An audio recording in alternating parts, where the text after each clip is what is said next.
Everybody, welcome to the Dream Big podcast. And I'm here this weekend. I'm saying weekend because it feels like it, with Kristian Stanfill. And he's just a good guy. He does, if you haven't heard his music, you ought to. He spends a lot of time helping out Passion City, but he has his own solo career as well. So, Kristian, welcome to the podcast.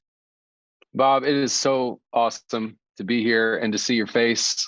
We're not around each other as much as I'd like, but I'm glad we get to hang out today. This is beautiful. Yeah, we've got the bookended both sides of the U.S. Yeah, that's right. We're going east to west here, west to east. I don't know. Oh man, tell us a little, for people that haven't been exposed to you along the way. Like, tell us a little bit about what it feels like to be you these days. Yeah, my wife is Carrie. We've been married it'll be 19 years in May. We have 4 kids. Isaac is 16. Nora is 13. Elle is 10 and Indy is 8. So we've got 16 on down to 8. And that's a lot of my life right now, is being a husband, being a dad, being present. We're finishing up this podcast and then I'm headed to a soccer game with my daughter.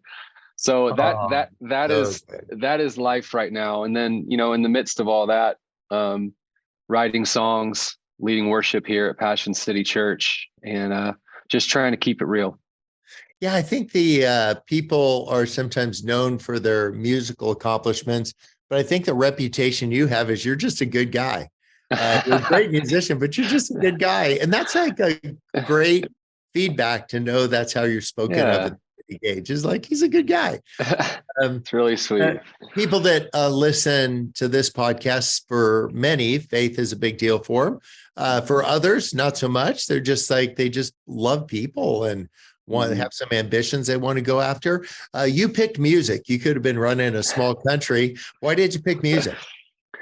From a really young age, melody and lyrics captivated my heart. I don't really know how else to say it. I would sit at home. At the time, it was vinyl records and cassette tapes, and I would just listen to all the music that my parents had in the house. And I don't know, Bob, it just made me feel something like deep in my heart. I felt emotionally connected and magnetized to music. And I found a guitar in my dad's closet when I was around 11, 12 years old.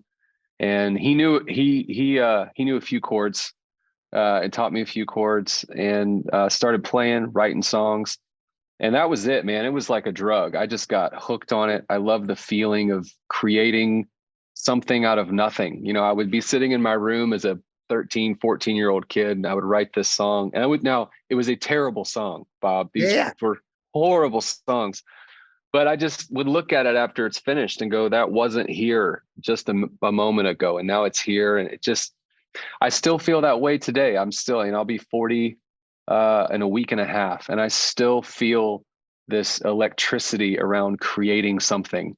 And especially in the context of church and giving people songs to sing to God. It's just a beautiful thing to be a part of. Yeah, I think for many of us that have this creation story in mind, that the first thing that God did was create. The thing that he didn't do that we do next oftentimes is compare. So he didn't compare what he created. He just created. But we create, then we compare what we created with, my Rubik's Cube doesn't have all the colors on the right side. And so instead of celebrating that, we're comparing what you'd made with what somebody else made. And then we use the weirdest metrics to figure that out. It's how many likes or claps or whatever did you get the standing ovation? Did you get, and who did you get that from? So it's a really complicated cocktail of things. It's like, whose approval are you looking for? What approval matters? How do you receive it? And then how do you receive people's approval if they really like what you do? Can you be self-effacing and say like, no, it just like, but that really is like not validating somebody to say, thank you, man, I received that. If they say like, you're really great, whatever, they say, man, I received that, but the way I receive it is I'm aspiring to be the person you just said, I think I've arrived at, and I'm not there. Because if It's you so knew how true. screwed up I was, you wouldn't be saying that about me, because I'm Yeah. certainly not thinking that about me. But at the same time, to receive people's acknowledgement that God did something really neat. And so how do you modulate that for yourself as people are like, they connect with their music and you want to just like deflect, but at the same time, you also want to honor what somebody said, like, wow, I'm glad that meant a lot to you. Yeah. Well, are you telling me, Bob, that I won't grow out of that? That's just a part of life, huh? Perhaps. I'm only Yeah. 64, so Yeah. I no, I relate to so much of what you're saying, and I feel all the pull and the tension of everything you just said. I think for me, it helps just to say thank you and to look at somebody in the eye and with as much kindness and honesty as I can say thank you so much for saying that. yeah. It's good for me too. I've learned just to be honest about that tension that you just talked about, and to have a few people in my life. I do this often before I walk out on stage sometimes, or even if I'm going to write songs with somebody, I'll text a couple of friends and say, I'm feeling that tension, that pull, that comparison, or I want to be more like this person, or I hope I do a good job. And just to be honest about all of that stuff helps to deflate it sometimes. I find I get in trouble when I pretend it's not there, Yeah. but acknowledging it is really helpful. And so I'm in process in all of that. Yeah. Naming it. So this idea of making a request known to God, you could certainly say, hey, God, I'm just totally stressed out, but it would be more helpful to you to say, these are actually the four things that are among the many things that I'm stressed out about. These are in the upper level of those. They don't need to be the top four, but they're certainly among the highest level of stress producers are these things. Then you can actually take something and you can ask the question, what is that connected to? So if you say, if it's approval that I'm looking forward, then you say, what is that connected to? And go like, it's actually what I'm looking is for the approval that I didn't get when I was younger, that I'm trying to get now from maybe a parent who's already passed. So you're not going to get that approval. So you're always kind of chasing, and not that you need to go into this monster psychological thing, but I'm saying, let's not do the other version where you just say, I don't know why I'm doing what I'm doing, but let's just understand it so that you can see what it's connected to. And then you can bring all that ball of things to Jesus and say, like, can you help me? Because you actually know what you're holding in your hand instead of just a big laundry basket full of stuff. Oh, it's so true. It's so true. I am guilty of making it about the topical issue when really there needs to be some excavation that happens. Like what's down way below the surface that's actually affecting and impacting and informing what's happening right here presently. That's Yes. so important. And I've had to learn to do that. If you think of a triangle, the pointy end right at the top of the triangle, that's the person that you want to be. So it's the Christian that you have in mind. It's the dad you have in mind, the husband you have in mind. So this lifestyle I want to have, I don't mean like waiters and butlers and cupbearers, but like the lifestyle that I want to have some time that is not allocated to things. I want to have some time to create. I want to have some time to just veg out and watch a football game. So the lower left hand, the bottom left corner, think about that's all the things you do. It's your day job. It's me writing a book. It's you writing a song. It's you showing up at Passion City. It's me showing up to speak at an event or something. And then the third, the last corner of this is the bottom right-hand side is what you want to leave behind. So what will outlast you. So if I think of the busyness of what is our day-to-day, that changes over time based on the needs of your family, and then to write the album, participate in the writing session. That's all that stuff. But I don't want that bottom left one to push around the top pointy one, which is who I want to be. It'll be like spits and spurts. Wow. And that bottom left one gets most of the attention for all of us. And then I want to spend a little bit more time. I don't want to wait till I'm 80 or 90 to do it, to say, what do I want to leave? So I find writing books very tedious. But because I'm going to end up in a jar someday, I want something to lean up against it and to say, this is what your great great grandfather thought about stuff. That is beautiful. That is Yeah. So maybe beautiful. your Wow. songs to have like write songs and saying, will this be popular? To say, will this work? Say, will this last? I want to go bottom right part of the triangle. Yeah. Yeah. Writing, deciding, shall I take this writing opportunity or playing at a concert or something, to say, how does that affect the pointy top one, like the life that I want to leave, and like the lead and the family I want to do it with, and the circle of friends. And then the bottom left to say, this is what I do. Is there any way that I could do that better so that it Yes. serves the other corners? It could serve, I could do this. We jumped on a little bus with Sweet Maria for the last couple of weeks. And so since she was with us and we don't have a dog, like everybody was there. All the kids have gone and Yeah. grown up. And so since we were together, that was fine to go from place to place to place. And it does serve a little bit of the bottom right-hand corner in that I want to leave another, feel like there's another option, like beyond despair or just compliance, that we could actually celebrate some stuff. We could laugh at ourselves. We could be like, you can be sincere in your faith and also not take yourself too seriously. Wow. So to say like some of the message. So I don't know, how do you think those triangles for you? How are you doing at each of those three corners? Wow. Well, I hadn't heard anyone talk about it like that. I feel like I need a minute to digest all of that. That's a beautiful grid to put everything through, for sure. But that is where we try to live. We try to live in that place of examining our life and deciding what is the most important, what's the thing that matters the most right now, and are we pouring our energy and our time into those kinds of things. For my wife and I right now, it's raising our kids. Our kids need parents who are present and vigilant and praying and aware of what's happening in their life. So that's the thing that I think matters the most to us right now.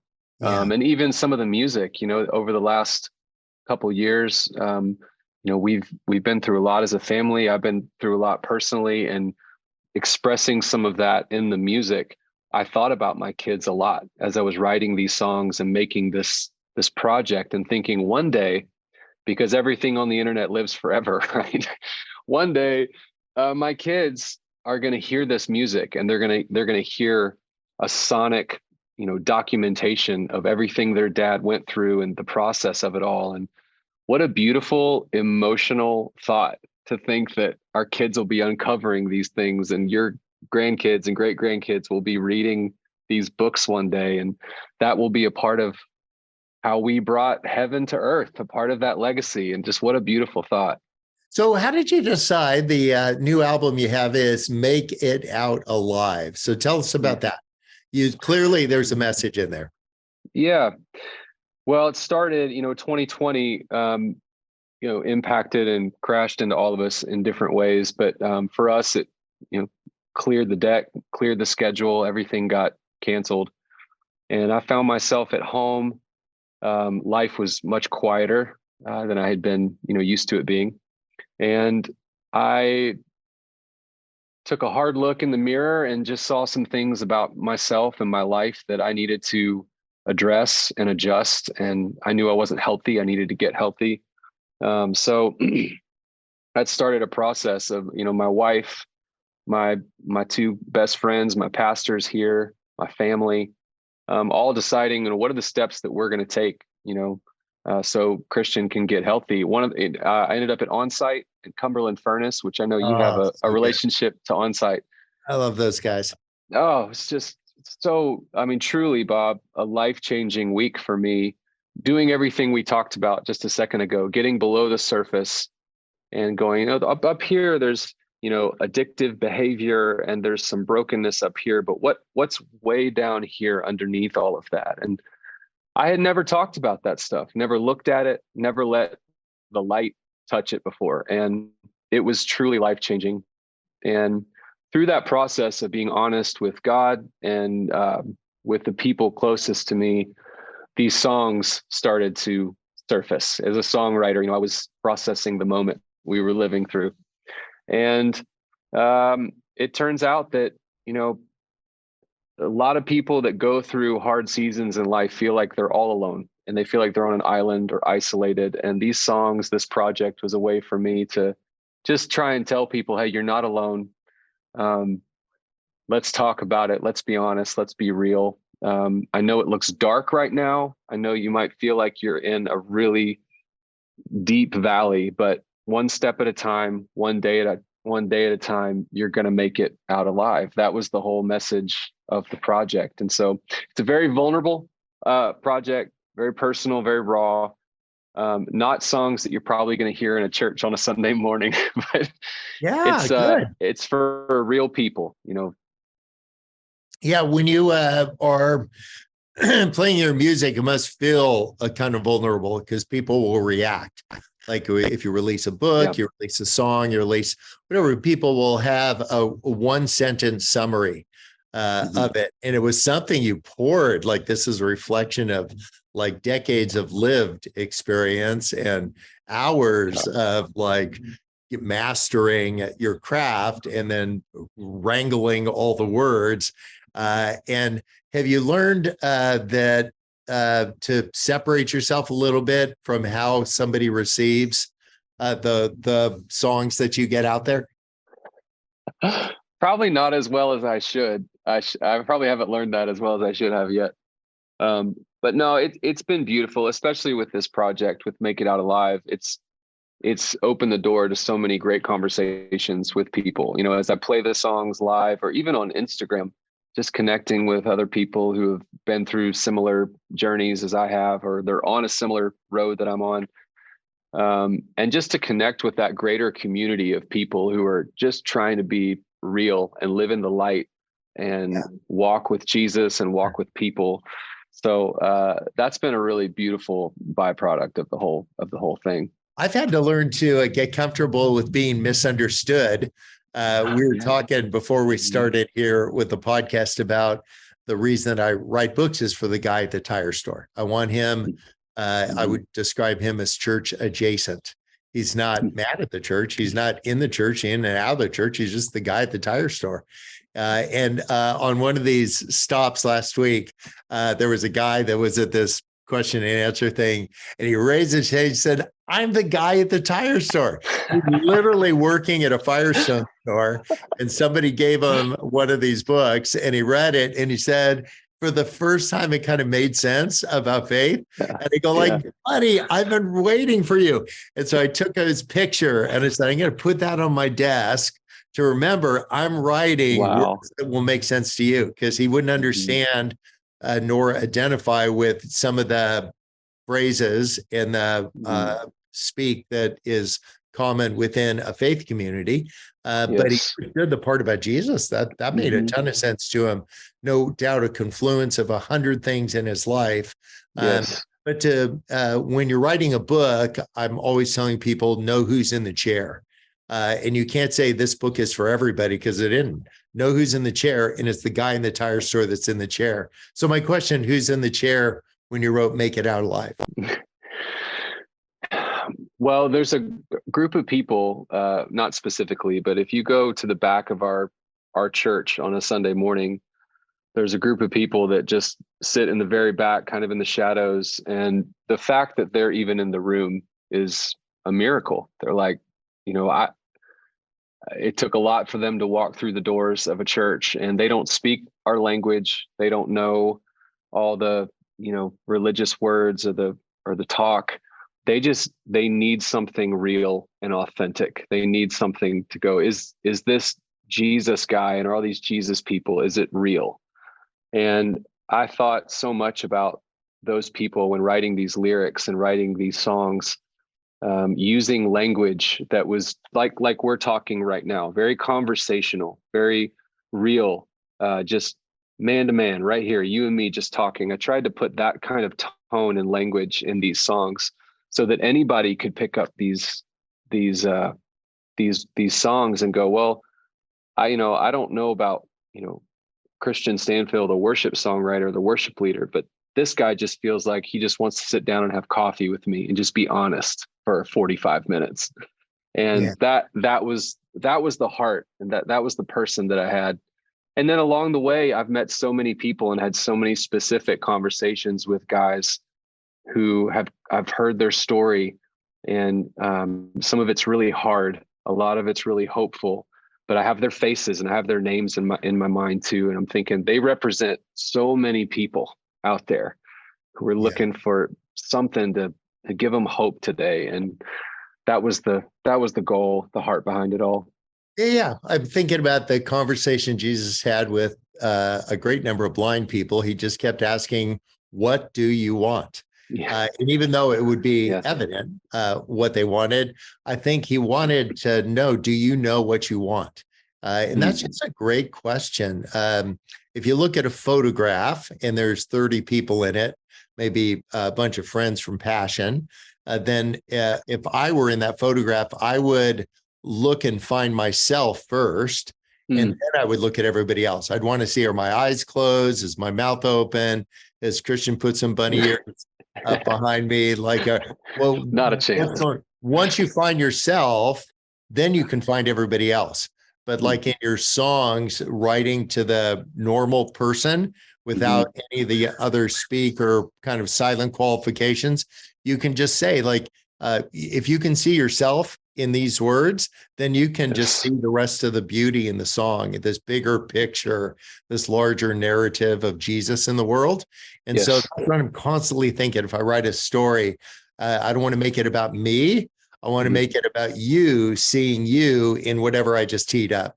Is that kind of similar in songwriting?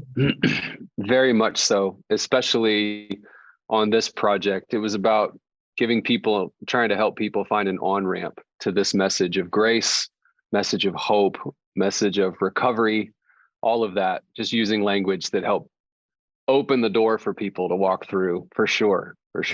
Yeah. Well, and then there's another album out. I've witnessed it. One of the Passion albums you have out. Tell us about that. Yep. So Passion 23 happened earlier this year. We were in Texas for a couple days, and then a few days later we were in Atlanta. And so we recorded this project live with so for people that don't know Passion, it's a small gathering of intimate gathering of how many people? Yeah. We'll give a little bit of context. So Passion, we gather annually in Texas. We were at Dickies Arena with about 10,000 college students. And then in Atlanta, we had about 20,000 college students all gathered together from all over the country, but also just the world coming together. And it's just a few days of teaching, musical worship, and then just engaging with, different types of brokenness in the world. It's very, very cool.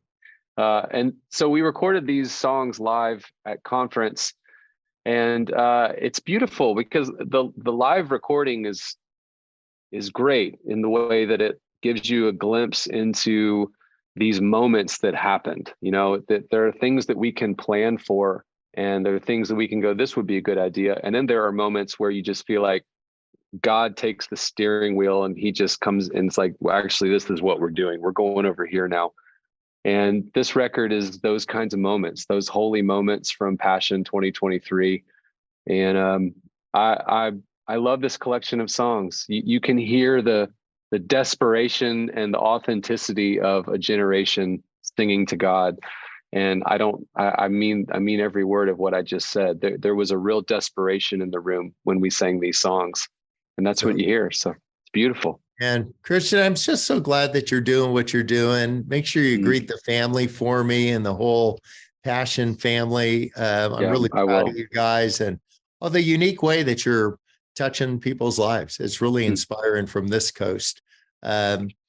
You guys, Thank you. the album is Make It Out Alive. Kristian Stanfill is the artist. And you don't do it, you don't do art because you monetize it. You do it because you want to release more art. But if you want to do a solid for an artist, go pick up their art. Because it just makes it possible to make more art. That's just the way it works. So you guys, you've been listening to the Dream Big podcast. Kristian, thank you, buddy. I'm so grateful for you. Thanks, Bob. Loved it. All right, everybody. Have a great week.